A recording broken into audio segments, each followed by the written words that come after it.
মানুষের জীবনে অনেক সময় সবকিছু ভালো চললেও হঠাৎ করে বিপর্যয় নেমে আসে। কাজ বন্ধ হয়ে যায়, মন খারাপ থাকে, ঘরে অশান্তি কিংবা অজানা ভয় ঘিরে ধরে। আধ্যাত্মিক দৃষ্টিতে একে বলা হয় নজর লাগা বা অশুভ শক্তির প্রভাব। এই প্রভাব থেকে বাঁচার অন্যতম প্রতিকার হলো রাজমোহনী কবচ। প্রথমত হলো নজর থেকে রক্ষাকারী শক্তি।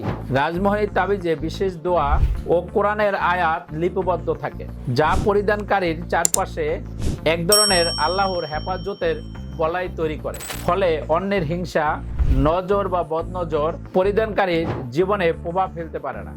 এরপর হলো অশুভ শক্তি ও জিনের প্রভাব থেকে সুরক্ষা।